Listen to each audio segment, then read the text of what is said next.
What's up, guys? Rick here with your DFS preview for this week's Players Championship. It is just big event after big event after big event on the PGA Tour, and this is the tour's biggest, $25 million in the purse. This is their crown jewel, $4.5 million up top for the winner. So everybody's here, and it's at one of the most recognizable golf courses in the world, TPC Sawgrass. Before we jump into this and go through all the data and all the information for this week, I do have one housekeeping item. I got some giveaways for this week. I was hoping to have them here in person, but it doesn't seem like they're going to be delivered until Tuesday or Wednesday. And they are actually crystals from the Players Championship. They're these little crystals that are filled with water from the island green or sand from the island green, and they call them like game used or tournament used. I believe they're from 2021. I don't know if they're cool or not. I thought they were pretty cool. I thought it was pretty interesting. I thought it was a nice little something to have. So I bought 5 or 6 of them, and I'm going to give them out this week. There's only one way to enter. It's very simple to do. Go sign up for my email newsletter. It is called the Run Good Rundown, and I send it out weekly. It is stats and trends and information and screenshots and just data in golf. Like, that's literally all it is to help you make better decisions and learn a little bit more along the way. If you're a part of the newsletter list, you're in the draw, and I've got 5 or 6 of these crystals to give out, and I'll get in touch with people and ship them out. I thought they were pretty cool. I hope you do too. It's free to enter, so you don't even have to think they're all that cool. As long as you're a part of it, you're in the draw. Otherwise, I guess let's just jump into this thing.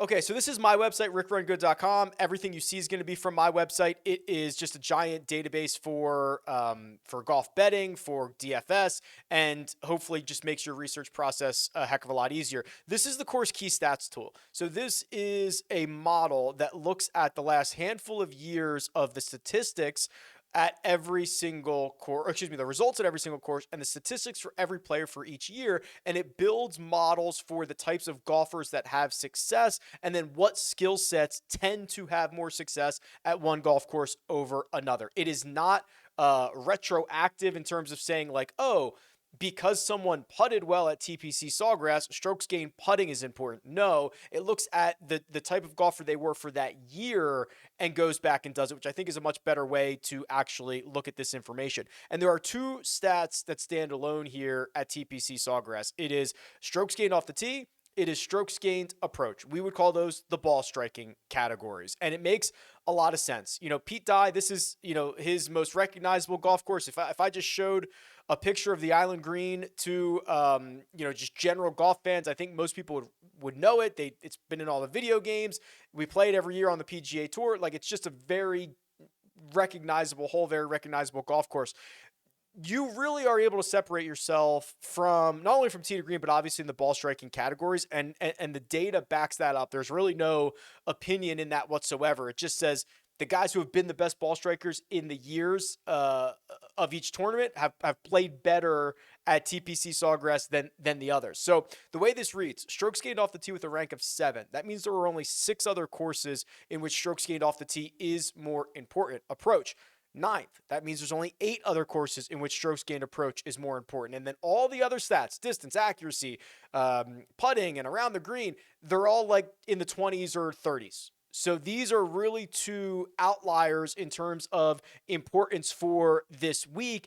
And I think that not only passes the stat test, but it also passes the sniff test. If I show you the scorecard, here's the official scorecard for this week. Par 72, 72, 75. Obviously, that's can fluctuate each and every day. You can see that the par 3s are not particularly long, especially compared to last week, which Bay Hill had some of the longest sets of par 3s that we have on the PGA Tour schedule. So the 3s here are 177 yards. That's number 3.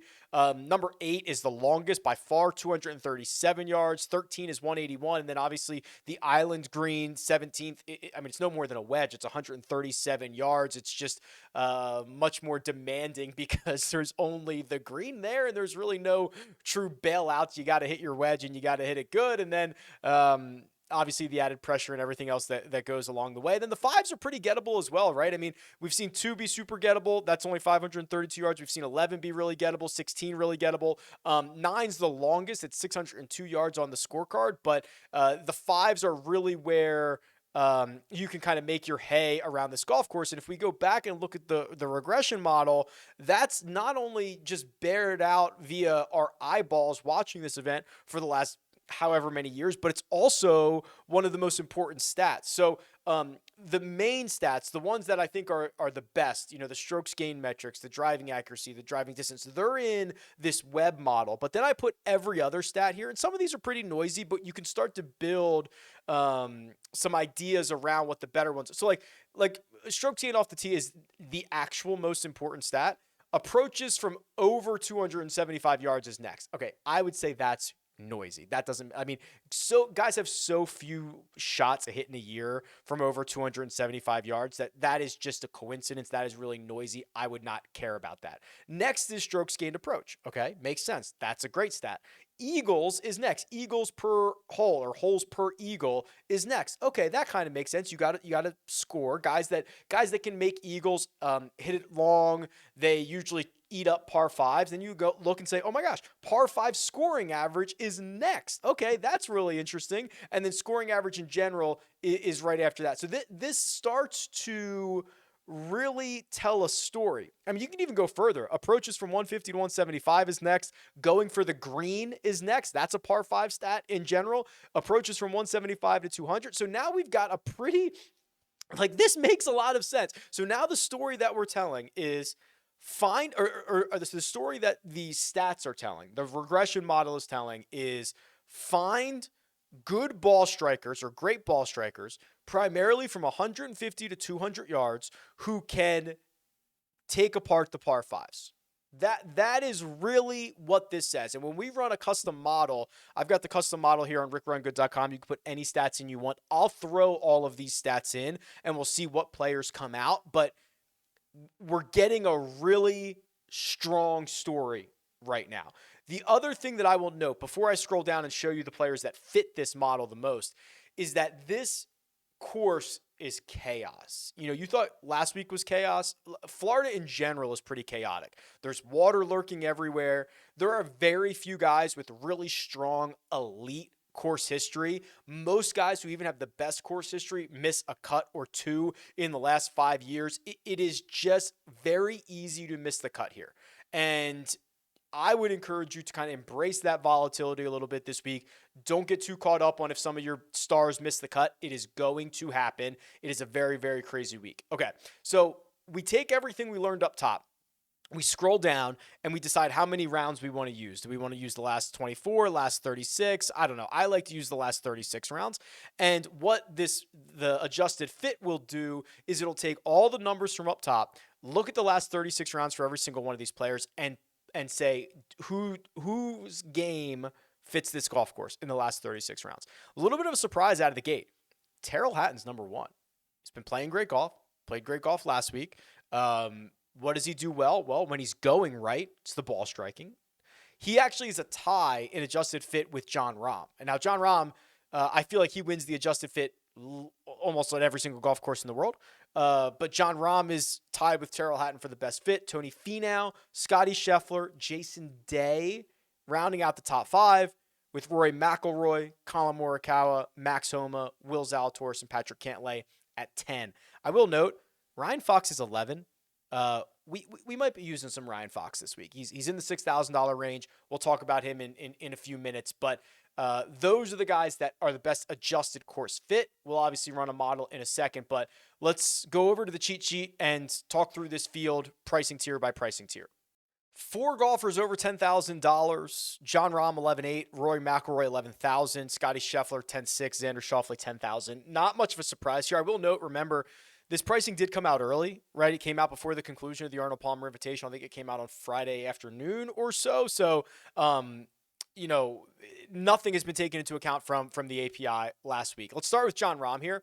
It was pretty ugly, right? John Rahm lost 6 strokes off the tee, which is, I'm certain, by far the worst of his career. He had a stretch last year where he gained off the tee for 35 consecutive events. He's probably the best driver of the golf ball on the planet. We can look at this on a round-by-round basis and see, because he went out Thursday and was a star, right? Gained 7 strokes to the field despite losing a half a stroke off the tee, and then things just got worse after that. He put a couple of balls in the water on 6 over the course of those final 3 rounds. It was ugly. Now it is easy to pile up a bunch of water balls and pile up a bunch of stats, especially when you're John Rahm and you're no longer in the mix and you're just kind of over it.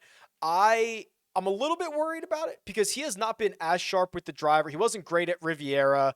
He was okay. He was okay in Phoenix. I actually thought the numbers were better than that. Or the numbers are actually telling a different story than kind of what I thought in Phoenix. And then he has this horrid week. Still gained strokes on approach, still gained around the green, still gained with the putter. I'm really interested to see what the industry does with John Rahm. He is. I'm not gonna kill the guy for 3 bad rounds in the last year, right? Which is basically what we've had. He has not lost strokes in 3 consecutive rounds since August of 2020. He's just an absolute star, and if we're gonna get any level of discount, I'm willing to take it. You look at his Players Championship results. And again, it's very, very chaotic, very, very volatile around here. He has made the cut every year. He actually got MDF'd in 2017. That's an old thing where if there were too many guys who made the cut, they would do a secondary cut after Saturday. They no longer do that. So he's technically made the cut every year, but he's only played 19 out of 20 possible rounds. Finished T9 in 2021. 2019 is the year he should have won this event, and he dunked it in the water on 11 or 12 there, going against his caddy Adam Hayes' wishes, right? So he's got some good history around here, all things considered. I'm not super worried about the drive. I guess I am more worried than I have been, but I'm happy to go back to John Rahm after losing 6 strokes off the tee because it's just so unlikely that happens again. Where I imagine most people go is Rory McIlroy, 2019 Players Champion, coming off another great week last week. What he's doing is super special. Look at how often he gains 10 strokes on the field, right? And I've got, so RickRunGood.com, my site, I've got all the European data. I've got all the Asian Tour data, live data, Senior Tour, Korn Ferry. If you're not looking at a global view of this, you're doing something wrong. So you cannot just possibly be looking at PGA Tour stuff. You've got to be looking at all the tours. I've got 6 tours on the website. Look at how often he gains 10 or more strokes to the field. 1, 2, 3, 4, 5, 6, 7 times in his last 9 starts. Drove it great at Bay Hill. Fixed the putter a little bit, right? He wasn't great with the putter. In fact, he was worse. So we had those 2 down weeks in Phoenix and Riviera, was a small positive with the flat stick. If he gains any more than that, he wins the golf tournament, right? If he putts like he did at the CJ Cup, if he putts like he did in Dubai, or basically anywhere else, he wins the golf tournament. And then we talked about, his history around TPC Sawgrass. It's volatile, right? He's got 4 missed cuts in, 10 years. He's got the win. He has 3 more top 10s. Last year he played this. He finished T33, lost 4.5 strokes putting. It's very, very all over the place around this golf course. So you do not get scared when you start seeing that. But I imagine most people are going to go to Rory, and I think it's going to be well warranted. What will people do with Scotty Scheffler, who again was in the mix last week? Actually, let me show you one thing. Put a bow on Rory McIlroy. Last 36 rounds across all tours. I like 36. I think that's the best view for predictions, right? It's just enough. And actually the numbers bear that out. That the last 36 is generally the best for predictive purposes.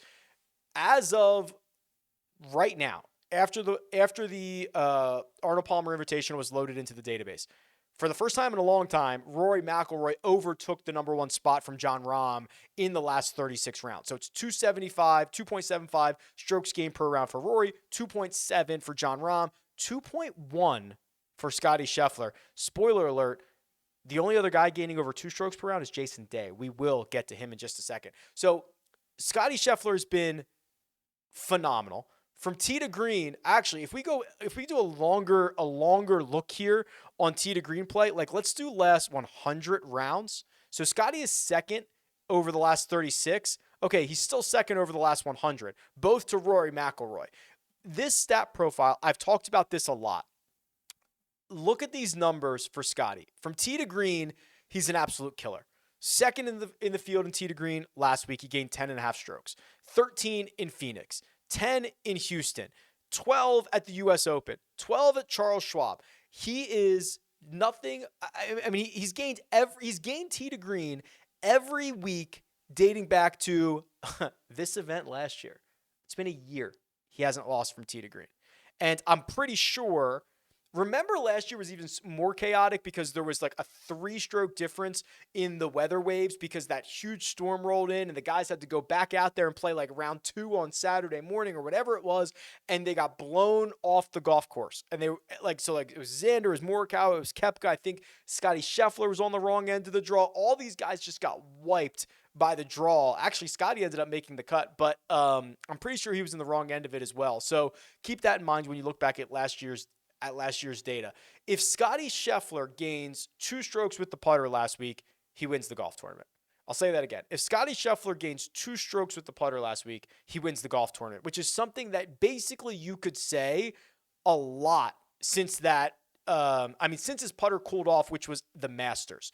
So if he puts anything like he did in the first half of last year, he probably has like 4 more wins or 5 more wins. He already has 1 in Phoenix this year. This is just an unbelievable stat profile. If I just deleted the name, the picture, the results, the fantasy points, the salaries, and you put a bunch of stat profiles in front of me and said, who's going to win the most? I would probably pick this stat profile. That's how good it is. That's how good it is. And there is room for improvement, which is terrifying. Xander's here at 10,000. It's honestly just a bit awkward. I think there's pretty clearly a big 3, Rahm, Rory, Scheffler, that I'd rather spend my money on, and so many guys down below that are great or of equal value as Xander. And he's just kind of in an awkward price. You look at what he's been up to. He played okay last week. So he lost 3 strokes off the tee, gained with the putter, finished T39. So he's got 2 finishes in the 30s in his last 2, which if you're Xander at elevated events, it's probably not great. But you go back a little further than that, it's fine. T10 in Phoenix, T13 at the Farmers, T3 at the American Express. Maybe even the other issue, and again, it's volatile. You can write this off, but 3 straight missed cuts at Sawgrass after the runner-up finish in 2018. And I just think when you combine that with the way that he's priced, it's nothing against him. I just doubt I'll get there because I'll spend for the big 3 or I'll go down to the rest of the field. The $9,000 range, I actually find this quite curious. There's only a handful of names here. There's only 6 guys in the 9K range, and I think there's questions about all of them. I'll start with kind of the biggest questions. One, Collin Morikawa, back-to-back, missed cuts in 2 out of his last 3, not back-to-back. 2 out of his last 3, but he has a T6 at Riviera in there, a 3rd at Farmers, a runner-up at the Tournament of Champions that he probably should have won. The approach play now for 3 straight has been slightly better than tour average, which is not going to cut it if you're Collin Morikawa. Morikawa needs to gain a stroke per round, but he doesn't feel that far off. He's just finished T6 at Riviera 2 starts ago. I mean, this is such a confusing stat profile to me. And I think there are a lot of questions here. He's, there's the data to back up. I'm not going to go on a wind data rant right now, but the evidence is mounting for my eyeballs that he does not play particularly well in the wind, and he kind of gets blown off the golf course. I worry about that. Justin Thomas, I worry about, right? JT, a lot of people got the auto, hey, I'm going to auto bet JT because he gets 30 to 1 last week and he finishes T21, which is great. But like the putter is a problem, man. And the putter has been a problem for a long time. And he's using this putter now that is super unforgiving. It's exposing him. And I think there's going to be a point where he has to say, like, swallow his pride, say, okay, I need something different. But this thing is exposing him. It's shocking to me. I mean, to gain 6 strokes ball striking, to lose a little bit around the green and to lose another half a stroke. I mean, he's had so many chances on Sunday when that tournament was up for grabs, and he just never grabbed it. He never grabbed it. I could probably convince myself to get back to Justin Thomas before I could convince myself to get back to Colin Morikawa. JT, honestly, compared to a lot of his peers, this is some of the best history that he has. He also got MDF'd in 2017, but the win in 2021, 2/30ths in the 2 years around that, and then the T11 in 2018, the T3 in 2016. So I could convince myself likely to get back to JT before I get back to Morikawa, but again, that's just a question mark. Patrick Cantlay's maybe playing the best golf in this range, but he has kind of yet to show up at some of these big time events. He's got the 3rd place finish at Riviera, the T4 at the API, but his major championship and Players Championship history isn't particularly glowing. He's missed 3 straight cuts here at the Players Championship. His T23 and T22 were in 2018 and 2017. I'm kind of growing. I could probably convince myself to get to Cantlay because he gained 9 strokes ball striking last week and 7.7 the week before. I believe he's in a new set of sticks now. And he said Phoenix, he was still trying to get his clubs in order or something like that. So I'm kind of going up here, right? It's like Morikawa is like 4th, and then you put JT 3rd, and then you put Cantlay 2nd.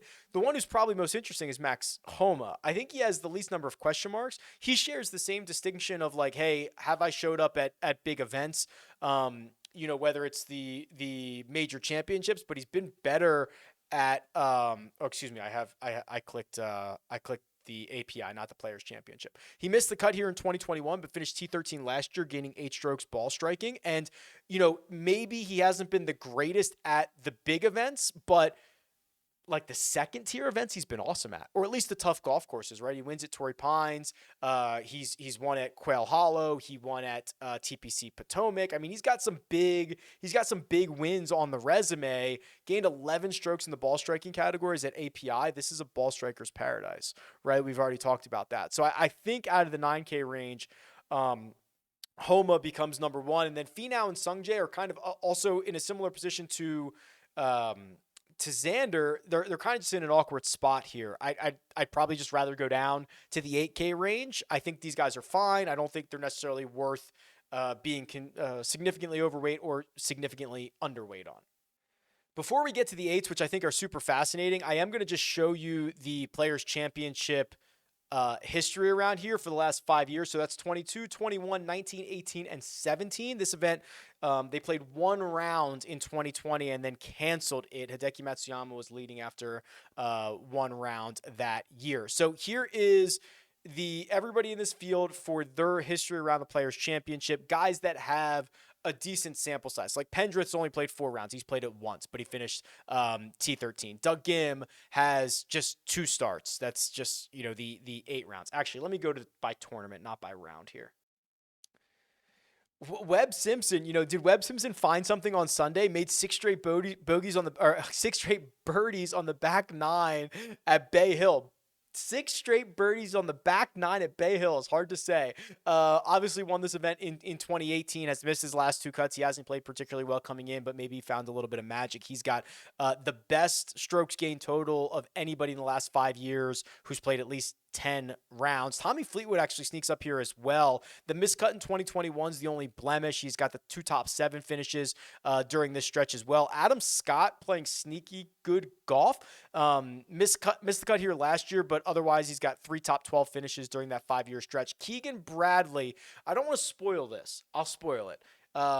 There's a trivia question is this the trivia question or did I change the trivia question? I might have changed the trivia question. Keegan Bradley is the only golfer in this field who has played all possible rounds at the Players Championship in the last 5 years. So that means he's made every single cut and he has not got MDF'd. So you have guys like Justin Thomas who have made every cut but got MDF. John Rahm, who's made every cut but got MDF in 2017. So they've not played all available rounds to them. Keegan Bradley has.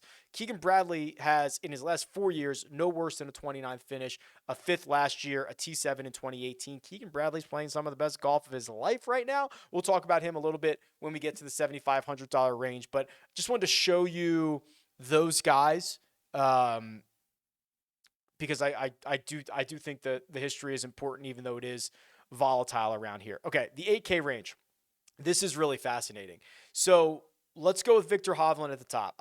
You guys know I'm generally unable to be unbiased when it comes to Victor. We obviously we get on well, and I spent a lot of time with him at Riviera. I spent a lot of time with him at Phoenix.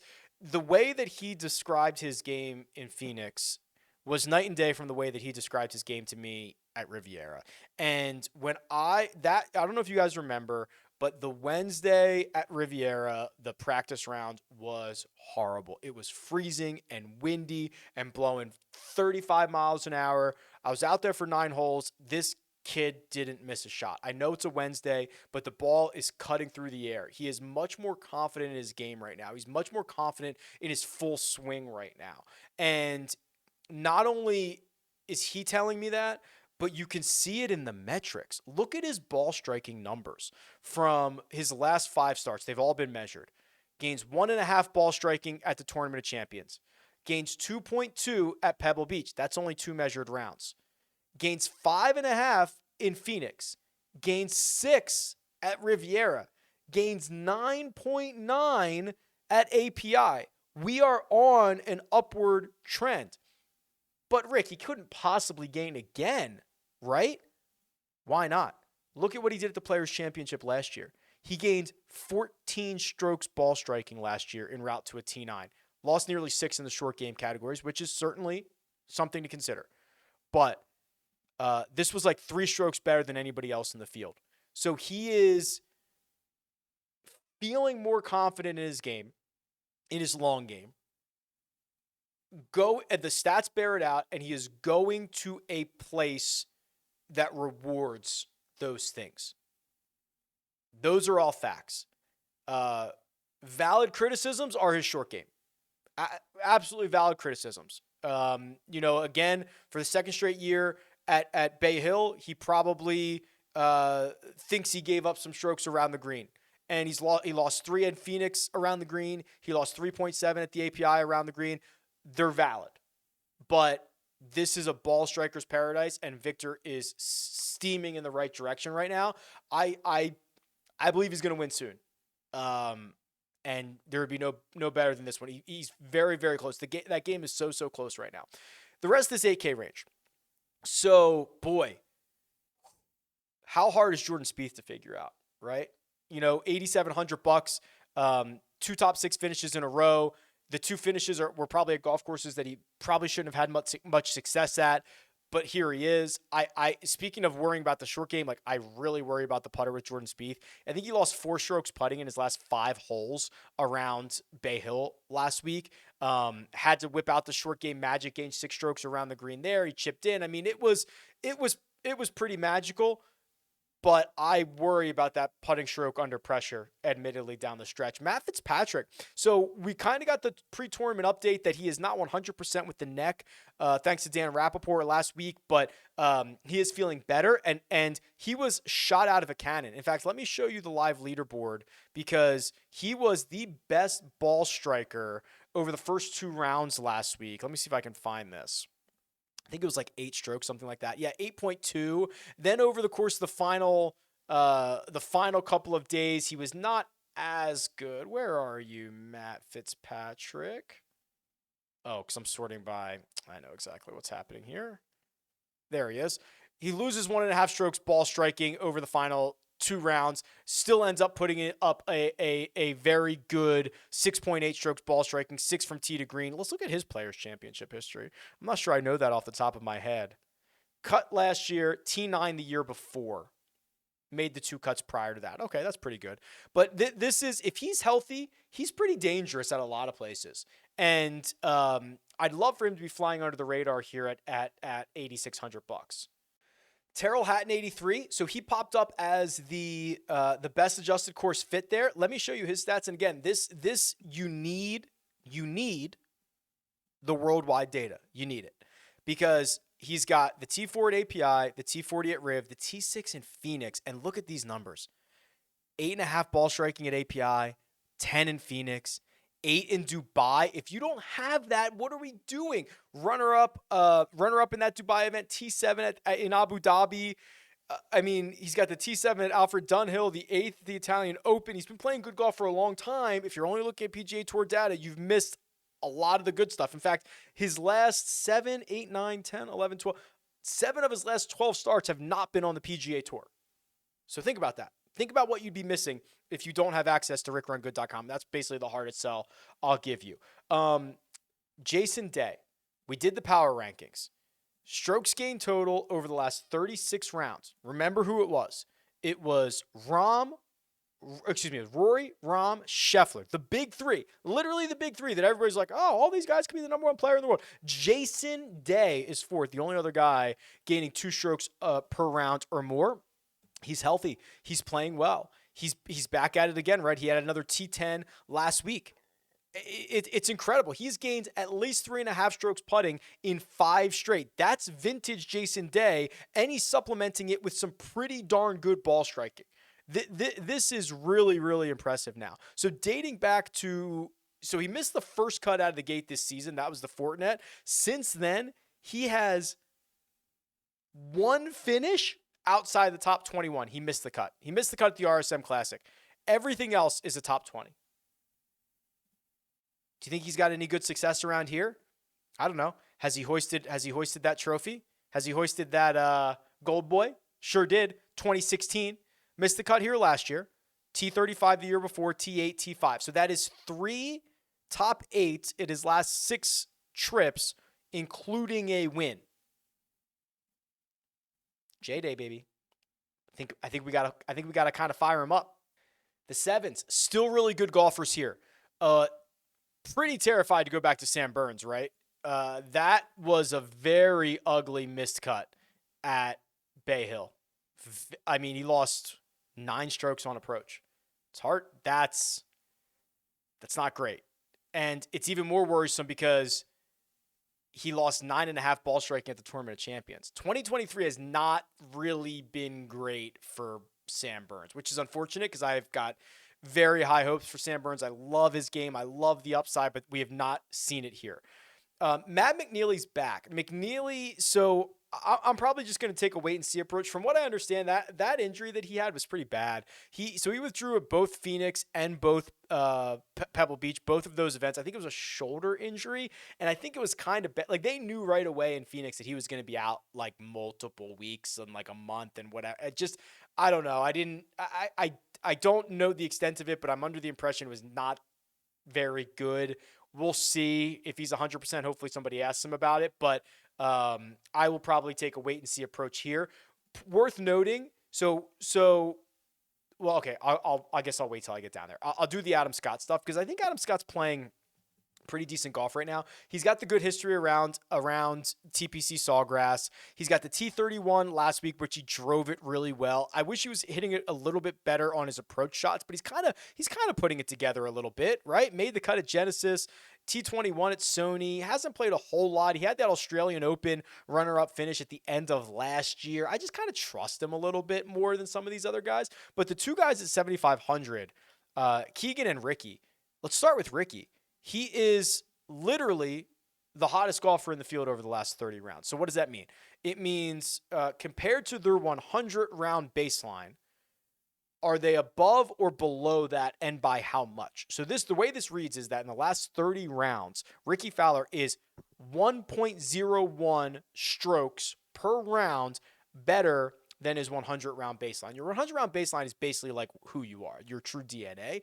Ricky Fowler's been a stroke better. How has he been doing it? Well, he's improved with the putter, 0.3. 30% of it is with the putter. I don't love to see a big number there, but if you're Ricky Fowler, who was a great putter, lost it, and is trying to get back to it, I'm fine with that. But most of it, the vast majority of it, is on approach. And that is really what we want to see. I can pull up his stat profile for you.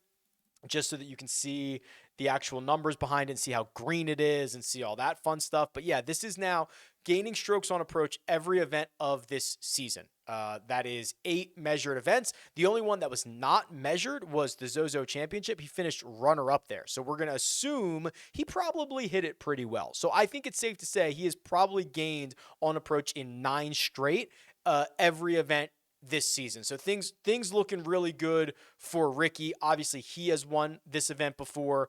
That's fun to see. Other guys. So the other hot guys, Jason Day, who we've already talked about, he's about a stroke over his 100-round baseline. Minwoo Lee, Kevin Tway, believe it or not. You have to remember Kevin Tway's 100-round baseline is probably pretty low, so it's kind of a low bar for him. Terrell Hatton, Sahith, Eric Cole, Keith Mitchell, Joseph Bramlett, all over their baseline. If we go a little bit further than that on this tool, I love this tool. This is the breakout candidates tool. This looks at how you're hitting the ball right now, and if you're lucky or not with the putter. If you have room to get back to your 100-round baseline with the putter, that's room for growth. Those are the guys that you want. Jerry Kelly's in the top left. He doesn't have many rounds. Most of them are on the senior tour. You can ignore that. Wyndham Clark, Keith Mitchell, Alex Smalley, Tommy Fleetwood, Cam Young, Matt Wallace, Bo Hosser, they would all be in the correct quadrant. Terrell Hatton skews a little bit more towards lucky putting, but he is still in the good quadrant. Ricky Fowler still in the good quadrant. Guys that would be in the worst quadrant, guys that are not hitting it well and getting lucky with the putter, unfortunately, Taylor Pendrith, unfortunately, Aaron Wise, guys that like I have season-long investments in, Doug Gim, Lonto Griffin, those would be guys that you'd probably want to stay away from. But really fun tool to go looking through there. Worth noting, I just kind of mentioned it earlier that Keegan Bradley's playing the best golf of his life. Well, what does that actually mean? Well, he goes out and snaps off and shoots a 67 on Sunday around Bay Hill, gains 4 strokes off the tee, 6 in the ball striking categories. He actually putted well, T10 there. So now we've got T10 at API, missed the cut at Riv, T20 in Phoenix, runner-up at the Farmers. He won the Zozo at the end of last year. Really strong golf being played by Keegan, going back to a place where he's played every single round in the last 5 years. I need to point out Keith Mitchell. So Keith Mitchell has almost, I don't know if it's official, but he's like kind of taken the gain strokes off the tee consecutively crown that I just made up from John Rahm. Because Keith Mitchell never loses strokes off the tee, right? Last time he lost strokes off the tee was the Open Championship. That was .06 he lost, the tiniest of losses. The loss before that, the Scottish Open, .04, the smallest of losses. Any real tangible loss was last year in May at the Byron Nelson, and he seems to be getting better. Gained nearly 7 strokes off the tee last week. I wish he was a little better on the second shots. He kind of, I don't want to say he wastes a lot of these drives, but he kind of wastes a lot of these drives, right? If we can just get him hitting it a little bit tighter, going to go a really long way. He's made 3 out of his last 4 cuts at the Players, T13 last year. The driving does go far, but we got to get the other part of it if we're going to get that like top 8 upside. What else do we have in this 7K range? Mentioned Wyndham Clark already. How about this one? I do not mind going back to Thomas Dietrich. He burned a lot of us 2 weeks ago, but withdrew after the first round. He said it was an illness. I was sick of watching him. I think I used that joke before. But if we take him at his word that it was an illness, he's, when healthy, has played really well, right? So T24 at Bay Hill last week. So now that is, throw out the illness at Honda. That is top 40s in 1, 2, 3, 4, 5 straight weeks on the PGA Tour. Go back to some of his European Tour stuff. He finished T13 at the Nedbank at the end of last year. He started off his PGA Tour season last fall really well. T12 at the Fortinet, T9 in Jackson, made a cut at the Shriners. Like, runner-up in Bermuda. This is an extended period of pretty decent golf, above average PGA Tour golf, gaining like a stroke per round. I'll forgive him for Honda and see if he can stay healthy this week. He's like $7,100. Yeah, 71. That's not so bad. The 6K range, the cheapest of the cheap, and then we'll run a model, and I'll get all you guys out of here. Boy, man, Hayden Buckley's killing me, isn't he? So this is the one thing with the fact that the pricing came out so early. Kirk Kitayama obviously goes out and wins the Arnold Palmer Invitational. And was priced at $6,900 before he did that.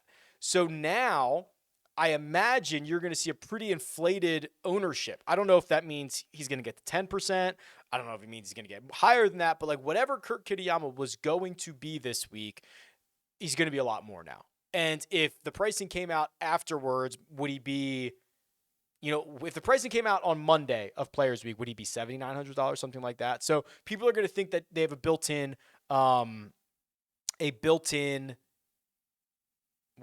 value here.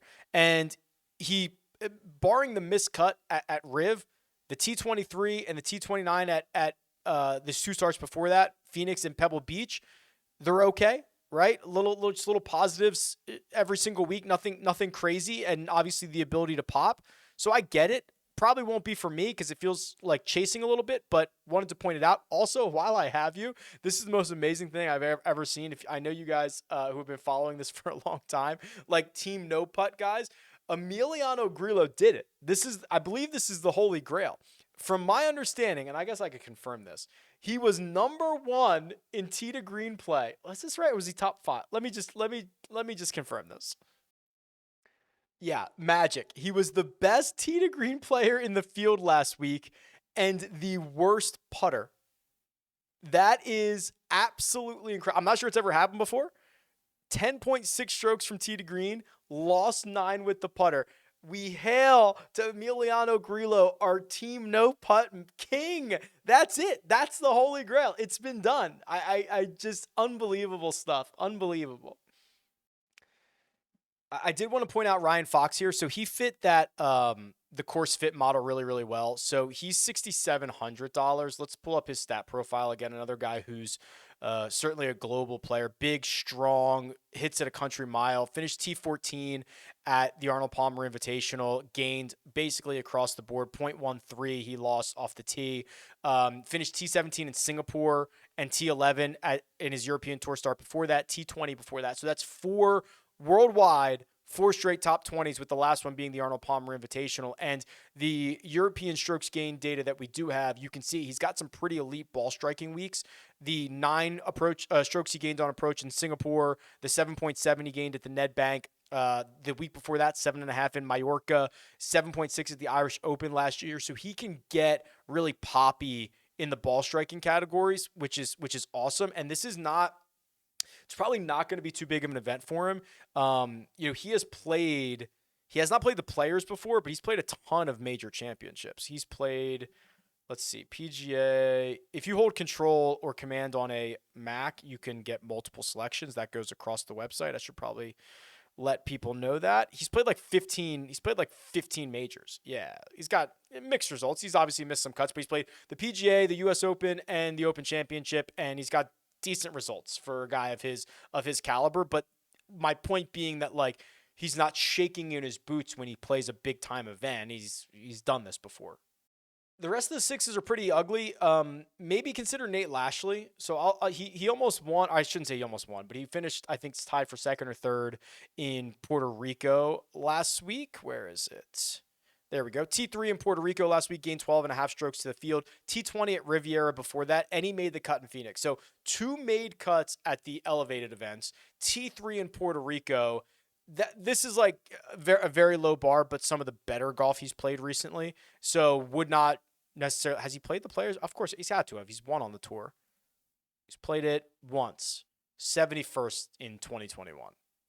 Lost 7.5 strokes ball striking. Terrible stuff. But at least a very small run of decent play, and he's only 60.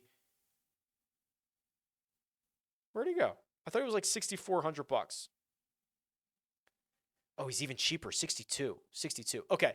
Custom model. Wow. Let's go custom model for the Players Championship. So this is where you put in any weights that you want and you fire away. So what do we know? What do we know, kids? We know ball striking. We could argue 150 to 200, though I don't love to do the buckets, but hey, we could do that on Monday and do something different on Tuesday and Wednesday. And maybe we want a little Bermuda putting. Maybe we want a little Florida golf comp, and maybe we want par 5. We definitely want par 5 scoring. Maybe we want strokes gained hard. So let's have a little fun here. Let's say we want, let's go with Strokes gained off the tee in the last 36, 20.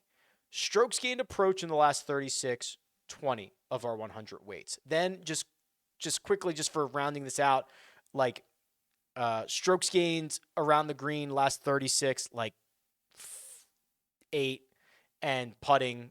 Actually, we'll do strokes gained putting on Bermuda like 10. Nothing crazy here. We want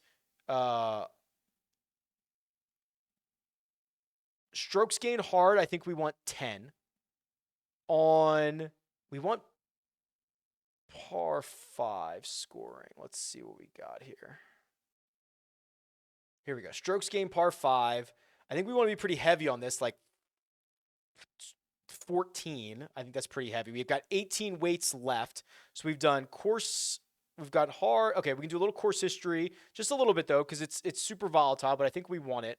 Let's do, we could do like a little Bay Hill and a little PGA National. We could do like a little Florida golf thing. We could do like 4 on PGA National, 4 on Bay Hill, and like 8 on TPC Sawgrass. Just for, we can change this up later in the week. We've got 2 left.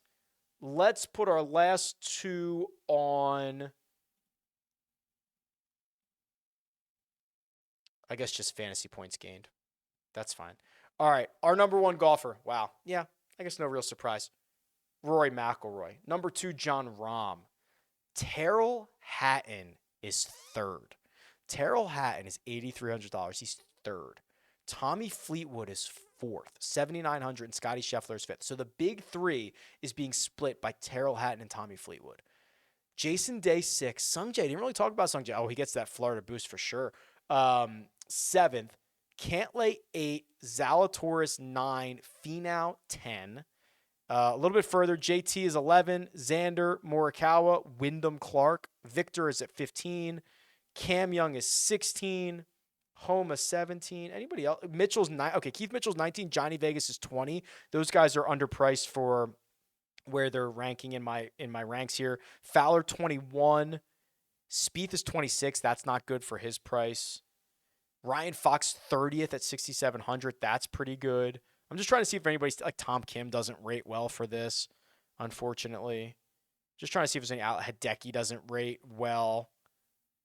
Fratelli does. Yeah, Francesco Molinari does. Interesting. Okay. So, wow. All right. Maybe that might have been too many things, but I'll save it and we will revisit it on the live chat Wednesday. I'll probably take out some of that Florida golf stuff and go. I have a feeling the live chat on Wednesday is going to be very long. We've had a lot of really big weeks. A lot of people listen, I appreciate the support. The support's been unbelievable, and I'm happy to just roll with the live chat as long as we need to, right? Like, I just don't care. If you guys want to talk about golf, it's all I want to talk about. So let's do it. Sign up for RickRunGood.com. I love the tools. They're constantly getting better. I think you guys will love them too. Make sure you're signed up for the newsletter, RickRunGood.com/newsletter. Win yourself a crystal or 2. You can't win 2. Just win yourself a crystal. But I'm so stoked for this week. Best of luck, and I'll talk to you guys soon.